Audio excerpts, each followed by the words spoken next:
¿Cómo es posible que cada vez que nos tengamos que reunir con sus dirigentes solo tengamos que hablar de salarios? Que eligen militar en lugar de hacer docencia. Una de las cosas que pasa con la educación pública es que se convierten en centros de adoctrinamiento. Caer en la escuela pública. Van a tener prácticas educativas en el mundo del trabajo que van a ser obligatorias. La educación es un tema de debate público.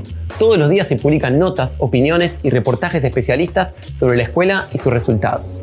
Los principales diarios del país dedican editoriales a la crisis educativa y los gobiernos toman el tema demagógicamente. Pero la gran ausente es la voz de las y los protagonistas del hecho educativo, estudiantes y docentes. Desde el aula es un podcast hecho por docentes que, además de enseñar y organizarnos por nuestros derechos, tenemos una propuesta de salida para la crisis educativa. Bueno, bienvenido, Juan. Bienvenida, Lu. Bienvenidos todos y todas a este nuevo episodio Desde el Aula. Hoy, vamos a tratar de hablar de un tema que hace mucho que queríamos hablar con Lu. De hecho, lo hemos conversado mucho entre nosotros. Lo hemos conversado mucho. Pero un poco creo que la victoria de Milei y todo su discurso sobre la educación pública lo hace más necesario que nunca. Sí, les cuento, Juan escribió un artículo sobre este tema, un artículo largo, digamos, un artículo de análisis, no largo en el sentido que largo el artículo, sino... No, en el buen sentido. No, bueno, está bien, pero no es un artículo del diario, digamos, sino que trata de profundizar un poco el análisis de este tema, que salió en la revista digital En Defensa del Marxismo. Después, igualmente, abajo del episodio vamos a poner el link para los que quieran y las que quieran profundizar sobre el tema, pero tenía que pasar ese chivo. Genial, gracias, Lu. Porque está claro que Milei está haciendo un ataque muy furioso a la educación pública en general. Y, él no solamente... Sí, ataque no, desde diferentes flancos. Claro. Y no solo lo justifica en un término, en una cosa fiscal, de hay que hacer motosierras, que también, sino que hay una cosa ideológica. Un poco lo venimos charlando cuando hablamos de adoctrinamiento y demás. Uh-huh. Una idea de que, finalmente la educación pública es un fracaso y que ese fracaso se debe a que hay una ideología progresista, socialista, según un momento va a cambiar la palabra, que se apoderó de la escuela. Y que los pibes no aprenden nada porque una ideología progresista que es un fracaso. Sí, que es una idea, obviamente que Milei la toma y se monta sobre esta idea, pero que viene de un tiempo ya. Nosotros, hay toda una línea en Infobae, por ejemplo, sobre este tema, en Clarín, es decir, varios medios de comunicación vienen machacando casi semanalmente sobre este tema, ¿no? Estas estadísticas que seguramente todos habrán visto de cuántos chicos en primer, segundo, tercer grado no sé qué no saben leer y que los nuevos métodos educativos, incluso en la primera temporada tuvimos un episodio, ¿no? Sobre el tema de la alfabetización. De alfabetización, claro. Sí.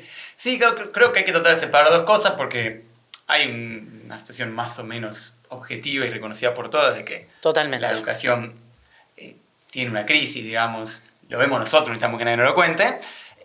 Ahora, el tema es la explicación de que, eso se debe a la imposición de un dogma progresista y que entonces habría que volver a una vieja escuela tradicional. Hay distintas cosas, ¿no? Uh-huh. Pero creo que esto está, e incluso, y a mí fue lo que me terminó de convencer de que había que escribir al respecto, creo que dentro de la docencia algo de esto penetra, ¿no? Porque finalmente nosotros vemos permanentemente una situación de pauperización material, moral, de reconocimiento de todo tipo.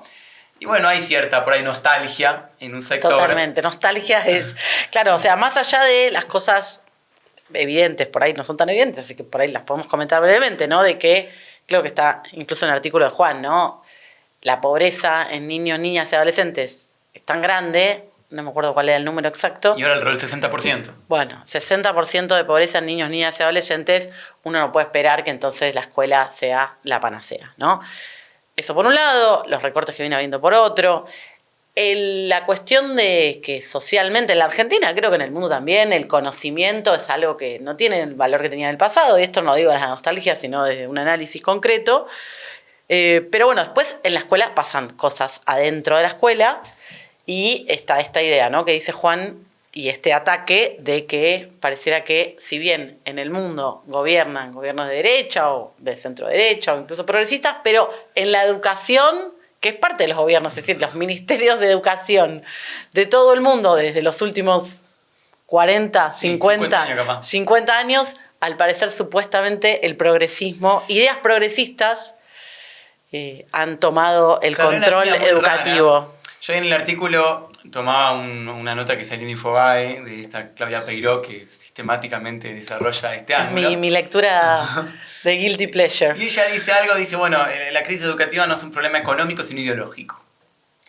Y para mí hay algo medio raro ahí, porque hay que explicar por qué una ideología se apoderó de la escuela. Una ideología que además supuestamente es contraria muchas veces a Claro. los gobiernos. El otro día había un artículo que también cuando estaba escribiendo ley de un yankee, un profesor de matemáticas de la universidad, bastante reaccionario, que decía algo así, dice, bueno, el socialismo lo derrotamos como sistema económico, pero no pudimos extirparlo de las escuelas. Entonces, Bueno, pero una cosa es extirparlo y otra cosa es que te haya ganado, Bueno, claro. ¿no? y hay una cosa ahí medio rara que hay que tratar de explicar, porque incluso aparece cuando uno lee alguna de estas cosas, que bueno, no sé, alguien tuvo una idea de que había que enseñar distinto y de alguna manera eso se impuso por todos lados. Y eso no explica nada, no funciona. Si la sociedad, las ideas tienen fuerza en la medida que se apoyan en una clase social, en un sector que tiene capacidad de imponerla. No se impone una pedagogía por sí sola, no se impone una formalización de la escuela por sí sola. Sí, y hay algo, ¿no?, en esto que venimos charlando, que muchas veces lo que se toma como ideologías, o dejemos la palabra ideología por un segundo, pero pedagogías progresistas, en realidad no son tal cosa, sino que se toman ciertos términos Claro. o ciertas cosas de ideas que son y eran realmente progresistas a nivel pedagógico y que sobre todo tenían que ver con cambiar una escuela que era muy militarizada, ¿no? Muy de esta idea de que el alumno es una tabula rasa, que es lo que venimos discutiendo con el tema del adoctrinamiento, de que el docente es la autoridad máxima y lo que él diga el docente, no sé qué. En combate con esa idea, decía, ideas pedagógicas que eran realmente progresistas, se tomaron ciertos aspectos, ciertas palabras de esas pedagogías para lo contrario, es decir, para aplicar políticas negativas para la educación. Sí, y ahí un poco me parece que es interesante tratar de situar históricamente dónde empieza esto. Sí. No pretendo que yo ni acá tengamos la posta respecto, pero bueno, un poco de lo que hemos conversado, de lo que yo traté de para el artículo y demás. Lo de Hay la sobreproducción, ¿no? Claro, hay un fenómeno ahí medio clave, porque si uno ve, hasta la Segunda Guerra Mundial, la escuela secundaria era totalmente marginal. O sea, correspondía a una ínfima minoría, una elite, Sí, los que iban a ser profesionales o ir a la universidad, pero Claro. ni siquiera por algo. Pero menos del 10% de la O población ir a de la secundaria. puestos, qué sé yo, de cuello blanco. Y es recién después de la posguerra que hay una especie de boom, Ujú. ligado, digamos, al boom económico más general, que masifica, sobre todo la escuela secundaria. La primaria ya sí, porque tenía otro Estaba bastante carácter, ¿no? masificada ya, sí. Y ahí aparece un tema, si uno ve, digamos, a fines de los 60, principios de los 70, cuando ya por ahí empieza es el fin de este boom de la posguerra, ¿no? Empieza a haber señales de alarma, y de hecho esta idea de, bueno, ahí, esto lo agradezco a Alejandro Mordujovich, que estuvo con nosotros la pasada, que él me hizo conocer este congreso que hubo en Virginia Ah, sí, sí. en el 67, que ya aparece esta idea de la crisis mundial de la educación. 67, ¿eh? Claro. No sé si quiero que No empezó recuerden ayer, esto no ese empezó en la número. pandemia. Sí. Ahora, después podemos pensarlo, no era exactamente el mismo contenido por ahí cuando era, pero aparece esta idea de que íbamos como a una sobreeducación de la población. Ujú. Porque había crecido mucho la escuela, había crecido mucho la titulación, la escuela, la universidad. Una cosa, ¿no? Que si uno... Te paro un segundo, Delirio. pero si uno lo piensa, un segundo, desmenuza esa idea. ¿Cómo alguien puede estar sobreeducado? ¿Cómo puede haber demasiada Tipo, no, educación? esta persona está demasiado bien alimentada, vamos a darle comida chatarra. O sea, mirá, o sea, ¿cómo puede haber sobreeducación? Bueno, parece Pero- un delirio, pero en relación claro. al régimen social capitalista era un problema. Porque ¿qué es lo que empiezan a ver? Dicen, acá hay gente que tiene un título, que estudió para algo, que no lo va a poder desarrollar. Porque el mercado laboral, la sociedad nuestra, no está preparada para absorber Sí, esa cantidad de gente calificada. Y que por tener ese título, esa persona espera tener un trabajo que tenga una remuneración adecuada a ese título. Una remuneración y una tarea, porque también alguien Claro. que estudió para un doctorado en física, ¿qué maneja un taxi?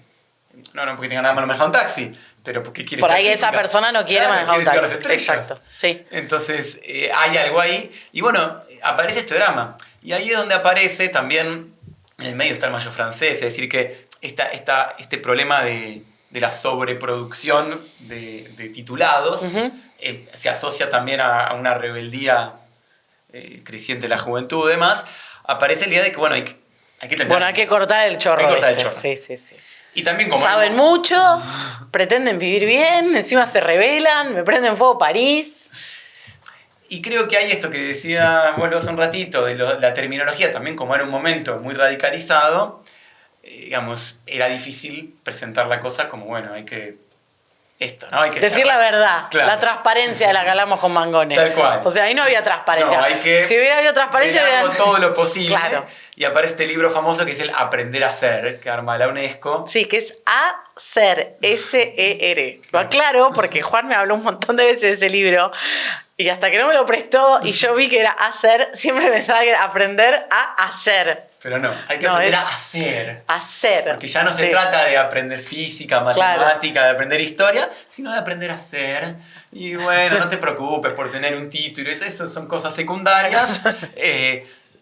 Y hay todo un desarrollo en esta línea y es muy impresionante. Yo incluso intercambiaba con un compañero que le mandé el artículo y me decía, che, pero es raro que 50 años después se haya mantenido el mismo discurso. Y es impresionante. Uno va a los diseños, o sea, ahora bueno. O sea, el punto que Juan fue a buscar a ver si, bueno, por ahí la pifié y no había sido exactamente el mismo discurso y no. Uno agarra, no sé, el diseño curricular de la nueva escuela secundaria de la ciudad, armado por el PRO en la Ciudad de Buenos Aires. La introducción, que los fundamentos citan al aprender a hacer. Y en la escuela tiene que enseñar esto. Que es toda esta idea, ¿no? De las capacidades, de las Sí, habilidades. que ¿no? ya hablamos también, ¿no? En episodios anteriores, en temporadas anteriores, esto de cómo es posible aprender capacidades si no es a través de Aprender contenidos. pensamiento crítico. Claro, pensamiento crítico sobre qué, sobre la nada, no. Y bueno, y está claro que todo esto se apoya, esto que decía hace un ratito, en ciertas ideas, nociones. Terminologías. Claro, de algunas investigaciones de psicología, de Piaget, del constructivismo y qué sé yo, muy mal digeridas en general, pero que tienen, por ahí agarran esta idea de, bueno, como el niño tiene que construir la cosa, entonces no necesitamos que un maestro le enseñe la ley de inercia, porque, bueno, entonces hay una tendencia a la licuación de los contenidos encubierta bajo esta idea de, bueno, una escuela más democrática, menos autoritaria y demás. Y eso tiene un viso Sí. de realidad. Claro, y en el medio son cuestiones que además por ahí tomadas de forma tergiversada y con malas intenciones realmente, ayudan a la pauperización de la escuela.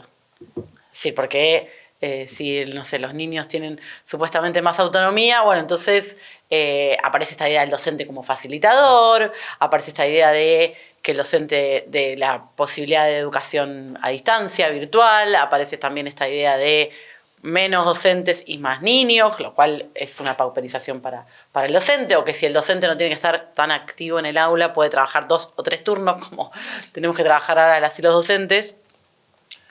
Claro. No, y un poco, entonces, la pregunta que subía, porque al principio, es, bueno, ¿es cierto que se impuso una ideología progresista en las escuelas? Bueno, así dicho, uno diría que no. Sí es cierto, y todos lo vimos esto, ¿no? Que sí hay un lenguaje, hay una forma de presentar las cosas que podríamos llamar progresista, que toma toda esta idea de la inclusión, la diversidad, incluso todo el tema de la no repitencia, es decir, todo esto se impuso mucho, pero a la respuesta, a la pregunta de cómo es que se impuso eso, lo que yo trato de mostrar en el artículo, y bueno, está sujeto a debate, es que fue la propia burguesía la que impuso eso.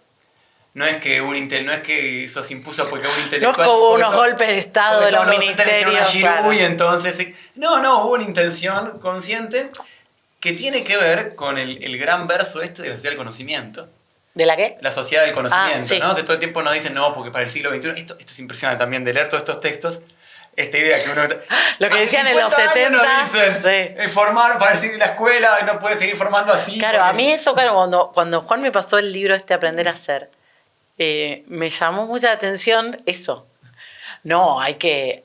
para la de los trabajos es la frase que dice, hay que...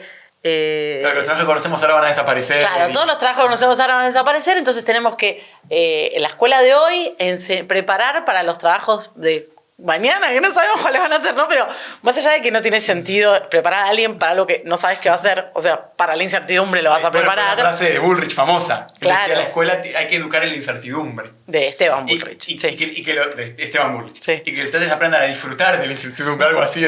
Hay que buscar el Claro, pero lo que es realmente llamativo es que esta idea que todo el mundo hoy dice, no, porque el mundo cambia muy rápido, entonces sí que las nuevas tecnologías, pero hace 50 años que vienen diciendo lo mismo, entonces... Y lo que vemos, digamos, ahora sí, tras estos 50 años, es que todo eso lo que hizo fue deteriorar la escuela. Deteriorar el sistema educativo. Pero además, ¿qué te prepara más para la incertidumbre? ¿Saber más cosas o menos cosas? Es una gran pregunta. ¡Más cosas!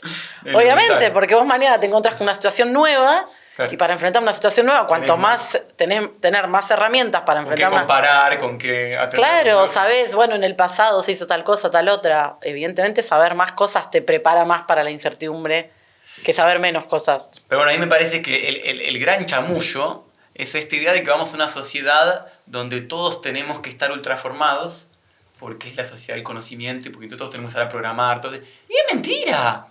Si el 70% de los pibes son pobres y la mayor cantidad de los puestos de trabajo y los pibes están peleando en Rappi. Entonces nos venden un verso de una realidad que no existe, y la realidad que sí existe, que es una pequeña minoría la que necesita estar calificada y una mayoría que va a hacer trabajo de morondanga, es lo que en verdad se impone en la escuela. Entonces lo que tenemos es una escuela cada vez más descalificada y más vacía Sí. de contenidos que acompaña a la descalificación del mercado de trabajo. Y ahí me parece que es donde lo de Y Milei... se aprovecha de una terminología que creo que esto no está en el artículo, ¿no? Pero también muchos de estos teóricos a los cuales se les roba cierta terminología para usarlas para el mal directamente, muchos de esos se planteaban, ni siquiera se planteaban que las propuestas que ellos hacían eran propuestas de una educación bajo este sistema capitalista, ¿no? Muchas veces son análisis y propuestas de cómo sería una educación en una sociedad en la cual el conocimiento tenga otro valor, una sociedad en la cual no esté basada en la explotación humana, una sociedad en la cual lo mercantil no sea lo que rige todo. Entonces, que son cosas que tampoco que no se pueden trasladar mecánicamente y que incluso se lo hicieron de forma malintencionada, digamos.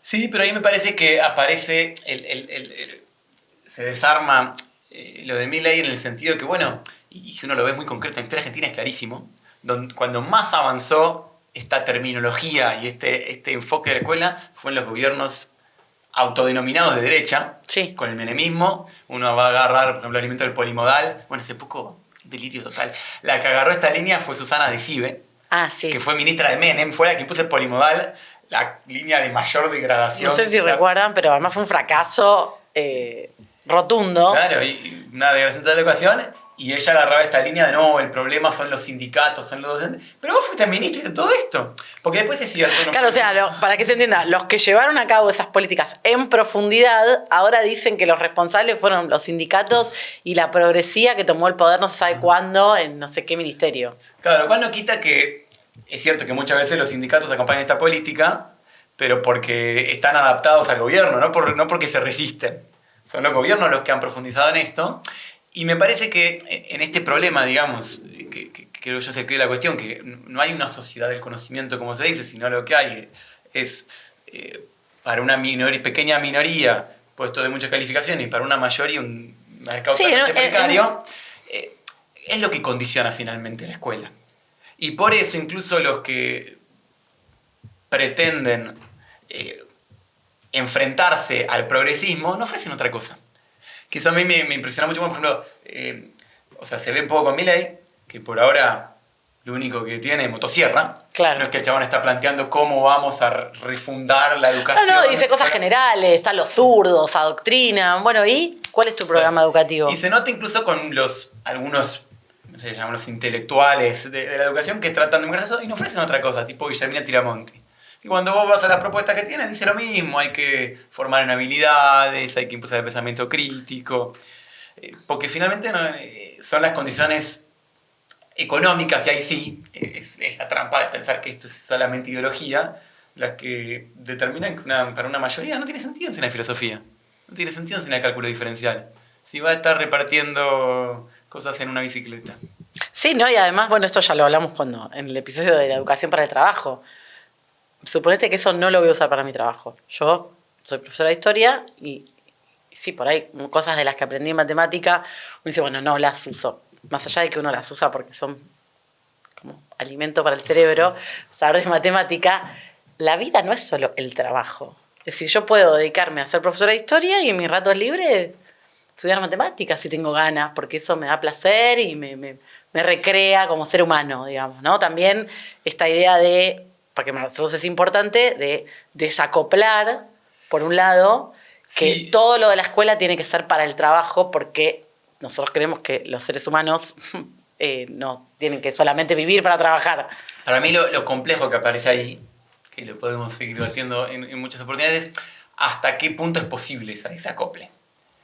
En el capitalismo no es posible, en un punto. O sea, Claro, o porque- es una lucha, es una tensión constante, pero nosotros luchamos de la resistencia, me parece. Pero creo que también es un poco, por ahí el límite de ciertos intelectuales más progresistas que trataron por ahí de pensar una escuela más democrática, de pensar una escuela más desacoplada de la disciplina del mundo laboral, pero sin asociar eso a una transformación social más general, Claro. terminar un callejón sin salida y a veces en el voluntarismo docente, que también es un tema, ¿no? Yo, lo cual no los quiero culpabilizar, digamos, o sea, Yo soy re voluntarista igual. O sea, ¿qué voy a hacer? ¿Unos esfuerzos? y además en todo caso, bueno, hay una buena intención de transformarlo. Hay que O sea, ver llevo cómo- mis saludos al teatro fuera del horario laboral. A ese nivel llega mi voluntarismo. Pero bueno, qué sé yo. Un poquito está bien, qué sé yo. Y bueno, pero es interesante el tema porque hay que pensar también frente a este problema que se plantea, ¿no? Porque un poco fue lo que nos motivó también a armar este podcast, ¿no? Notar entre nuestros compañeros en la dinámica de trabajo, probablemente que hay preocupación permanentemente de los docentes, no solo por nuestras propias condiciones de trabajo, sino por lo que pasa en la educación en general. ¿Y qué hacer frente a eso? Sí, hay una cosa de hacer algo para no ser cómplice. También de la degradación Claro. que viene de arriba y las bajadas. Claro, yo veo que ahí hay como distintas reacciones, ¿no? O sea, bueno, hay un sector que se va adaptando, Ujú. y es así, también es el camino más fácil, porque te dicen aprueba todos, y bueno, aprueba todo, total, y qué sé yo, además me pagan 2 mangos. No está bueno. No pero está ocurre. bueno, pero es lo que ocurre. Después hay otro Sí. sector que yo lo empecé a reivindicar más, A ver. no quiero decirlo groseramente, pero se caga, y busca los Intersticios. intersticios que Sí. le permitan seguir haciendo su tarea de la manera que mejor sabe hacerla y presentar las cosas después como el sistema te pique las Claro. presentes. Sí, o sea, no presenta la batalla, digamos, abiertamente, pero da la batalla como más Claro. subrepticiamente. Yo doy mi clase, yo los evalúo, yo enseño lo que tengo que enseñar, pim, y después me pide, bueno, y presento los papeles Claro. como hay que presentarlos. Que yo creo que algo de eso hay que valorarlo en el sentido de que, bueno, hay... Bueno, ahí hay más desde donde hacer algo que con el que está adaptado, Claro. digamos. O sea, el que está adaptado también se lo puede recuperar, digamos, para el lado de la lucha por una educación mejor, pero... Claro, creo que ahí finalmente es por ahí la perspectiva que supera un poco esto, ¿no? Tratar de pensar que, bueno, el problema, no vamos a salir de esto yo en mi clase de matemática dentro de mi aula, Totalmente, claro. sino una perspectiva más colectiva. Y que además ahí entramos en algo que es interesante porque plantea ya un contrapunto más directo, tanto con la mirada más, podemos decirlo, reaccionaria, de volver a la escuela mitrista. Porque hay de eso, hay toda una hay de eso. reacción que estuvimos también leyendo con Juan, algunos libros de España. Después había uno que... Bueno, era- en Estados Unidos está muy fuerte esto. era- Hay toda una campaña contra la inclusión en las universidades. no, pero estamos hablando de cosas diferentes. Uno, esta idea de este formato de escuela no enseña a nadie, hay que volver a una cosa más tradicional, Claro. sin meternos en el tema ese de los Estados Unidos, a una escuela más tradicional, el conocimiento, más disciplinada, más más autoridad del docente. más memorístico, Claro. ¿sí? Porque también lo memorístico fue muy vapuleado y no es que es 100% malo, me parece a mí lo memorístico, qué sé yo.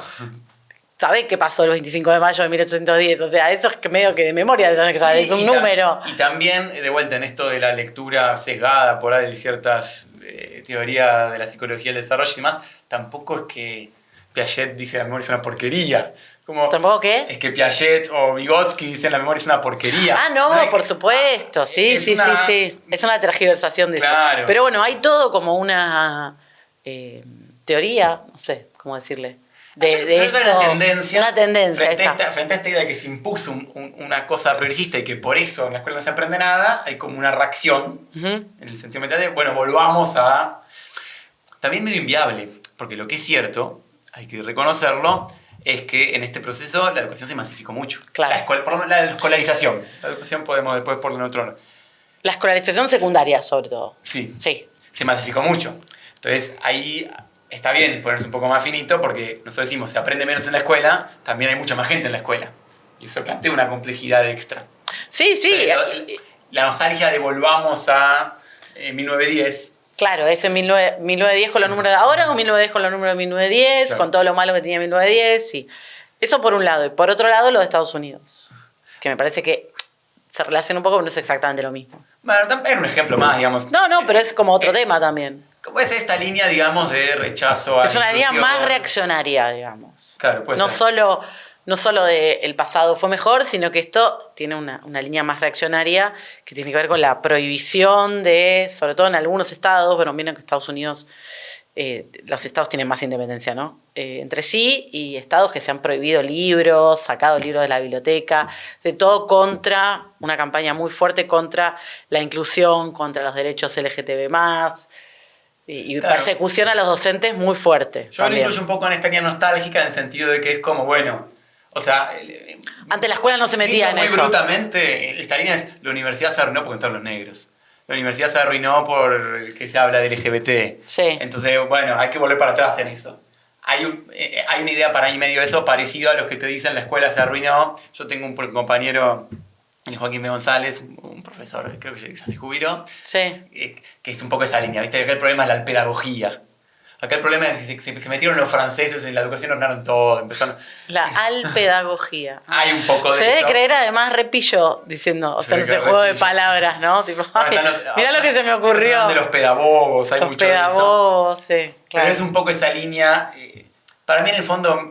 Claro que antes, digamos, en una escuela mucho más chica, mucho más militarizada en el sentido de la disciplina, etcétera, el profesor entraba, los alumnos se paraban, buenos días, profesor, se sentaba, el profesor hablaba, no volaba una mosca y, como hablábamos también un poco con Mangón en el episodio anterior, no había ninguna repregunta, el profesor hablaba, volcaba así, vomitaba cosas que había leído casi memorísticamente y bueno, parecía que habían aprendido y si los chicos o las chicas reproducían de forma exclusivamente memorística en una prueba, digo, también... Sí.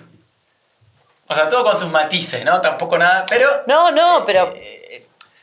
Para mí, el desafío, digamos, volviendo a. No, que digo que no es que yo creo eso, digo, pero quienes ya sostienen entendí. eso... Tienen una nostalgia de eso. Tienen una nostalgia de esa parte de la Claro. escuela. No digo que la escuela era solo eso ni a palos, pero tiene una nostalgia de esa parte, de la parte en la cual el profesor prácticamente, bueno, entraba ahí y Sí, una veneración. hablaba y todos lo veneraban y lo que él decía era palabra santa. esa También cosa. con un aspecto A muy mí coercitivo, porque a mí no es- me parece piola que cuando mis alumnos critican o cuestionan algo de lo que digo, o sea, Lógico. me parece que gané. Ese día me voy, sí, gané hoy. Claro, por eso para mí hay algo, volviendo un poco a lo que pensábamos de cómo actuar, de pensar cómo podemos efectivamente transformar la escuela en un sentido positivo, sin vaciarla de contenidos, como es la tendencia que venimos viendo en estas últimas décadas, pero sí reivindicando un aspecto más democrático, más que, bueno, ahí está bien. Y ahí para mí hay algo medio clave. O sea, primero hay una parte que obviamente que es lo que decimos, esto no puede darse en el vacío, no puede darse por fuera de una... Y no puede darse de forma individual, ¿no? Ni forma individual, ni por fuera de una transformación más general de la sociedad, porque lo que hablamos antes, hoy, digamos, esta idea de la descalificación del mundo del trabajo presiona a la escuela para abajo, es inevitable, pero también implica cómo cambia el propio rol de los docentes, en un sentido, digamos, de empoderamiento para mí. Porque esto yo quería decir, que tanto la línea esta más de la pedagogía más clásica, Sí. de transmisión más conductista, de estímulo-respuesta y qué sé yo, como la cosa más constructivista, como incluso ahora los neurocientíficos y qué sé yo, en general termina siendo un recetario. Entonces se sostienen una división del trabajo donde hay especialistas que desarrollan los currículums y cómo se deben enseñar y qué sé yo, y nosotros en el aula... Y nos bajan los especialistas a nosotros. Claro, ejecutores. Ejecutores, claro. Entonces ahí para mí hay algo medio clave, de que al mismo tiempo que nosotros tenemos que pelear para que el mundo del trabajo cambie y que trabajar sea una acción consciente y que por lo tanto tenga sentido formarte para eso, que la labor docente también tenga más de eso. Y que y algo que para mí es medio clave y que se nota, o sea, una de las cosas que se nota... Que la labor docente tenga más de elaboración pedagógica, claro. Querés decir, claro. Y ahí... No, termina. De elaboración pedagógica y de decisión y de poder sobre lo que pasa en la escuela. Uh-huh.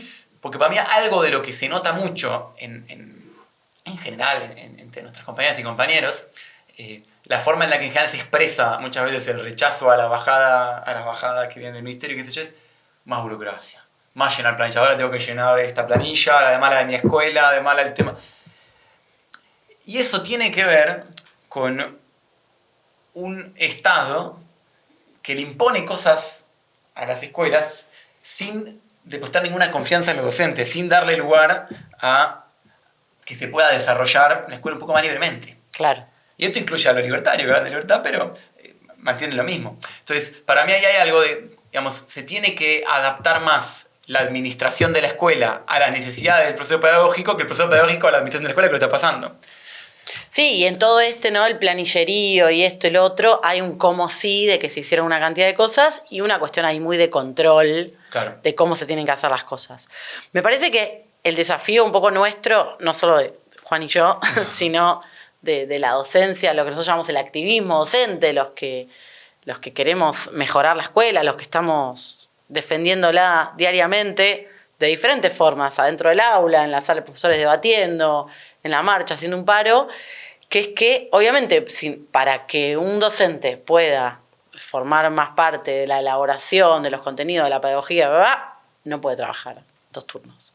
Es decir, indefectiblemente siempre se liga, o sea, lo sindical, lo que nosotros llamamos lo sindical, de las condiciones materiales directas, de cuántas horas trabajamos, nuestro salario, indefectiblemente se liga a lo otro, porque es imposible. O sea, para nosotros hacer este podcast es un gran esfuerzo. Lo hacemos los sábados ahora, o sea, ahora porque ya en la semana no podemos. Claro, y juntarnos y elaborar y qué sé yo, porque elaboramos un montón, porque tenemos que pagar nuestros alquileres, pagar la comida, pagar el gas, vivir, entonces...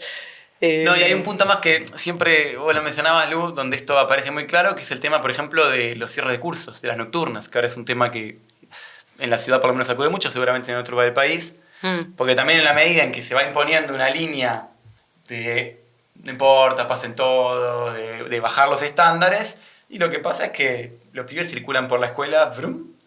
Claro, el objetivo de que la escuela de secundaria tiene que durar 5 años. Claro. Pase lo que pase, como sea. Entonces, obviamente, porque ¿quiénes eran los y las alumnas que iban por ahí en las nocturnas?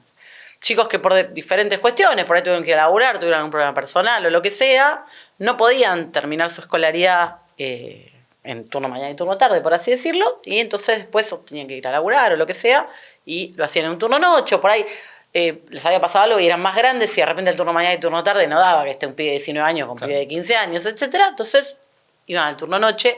Y ahora, una de las causas de lo que está pasando es que hay poca gente en los turnos noches, tiene que ver con esto. Con que otra de las causas, y por ahí incluso tenemos que hacer un episodio sobre esto, también tiene que ver con que la pauperización de las condiciones de los trabajadores y las trabajadoras en Argentina hacen que también no es lo mismo trabajar 8 horas, ir a la escuela turno noche, que trabajar 14 horas ir a la escuela del turno noche. Es decir, hay un montón de chicos y chicas que no terminaron el secundario. O sea, por un lado está lo que decía Juan y lo que yo planteo muy seguido. Por otro lado, hay un montón de gente que no terminó el secundario, que no puede mantener un turno noche porque está agotado. Lógico. Y porque las escuelas además no tienen comedores, digamos, una cantidad de cosas. Pero bueno, quizá el tema de la educación para adultos y los turnos noches, que no son exactamente lo mismo, da para otro capítulo. Pero bueno, creo que nos marcan acá que Ya cumplimos ya el tiempo. estamos en tiempo. Qué rápido que se acabó. Y bueno, porque cuando uno está divertido charlando Pero bueno, y reflexionando, para sí. El que quiera puede Así leer que- el artículo, comentar. Sí, vamos a dejar el artículo en los comentarios. seguimos. Y yo quiero aclarar que cuando miro el celular, tengo las notas que hicimos con Juan para El preparar el punteo. episodio. No es que estoy en WhatsApp, porque mi hermano me criticó. Dijo, mirás mucho el celular. Bueno, son las notas de lo que preparamos en el poco tiempo libre que tenemos para hacer este episodio. Así que hasta la próxima. Hasta la próxima.